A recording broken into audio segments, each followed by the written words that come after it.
eksklusif dekat mic bocor Okay. Saya buat badan bukan nak tarik perempuan, bukan nak tarik gay boy, bukan nak tarik tunjuk badan saya. Saya buat badan sebab saya pernah anxiety sampai nak bunuh diri.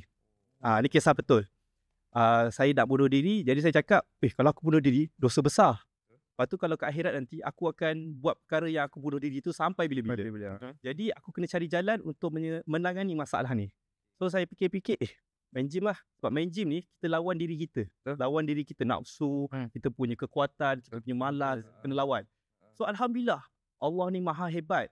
Dia persiapkan, maksudnya saya tengah dalam kesusahan, anxiety semua tu. Lepas tu saya fikir cara nak ke gym tu kan. Allah persiapkan saya, Alhamdulillah. Tiba-tiba job masuk, job. Ada orang offer saya untuk jadi hosting, pelakon. Tapi itulah mesti dalam pertimbangan lah. So nak jadikan cerita, saya hempuk dia bukan sebab saya memang dah kuat, dah sadar. Tak, bukan. Cerita dia pasal kereta lah. Saya beli kereta RM20,000. Lepas tu kereta yang bagi rosak, dah pulangkan, duit tak bagi-bagi. So nak dipendekkan cerita, pada hari kejadian tu, saya tak nak pukul pun. Kalau fikir logik akal lah. Ada pemaisuri Selangor, ada polis, ada wartawan, takkan nak pukul. Kan nak pergi beduk kan. Orang tu pernah datang studio saya. Kalau saya jahat, saya beduk dia kat studio. Betul lah. Tapi saya dah bagi masa. Apa yang saya boleh cakap, ada benda yang dia provoke yang sampai saya tak boleh. Dia mesti ada fire starter tu. Betul.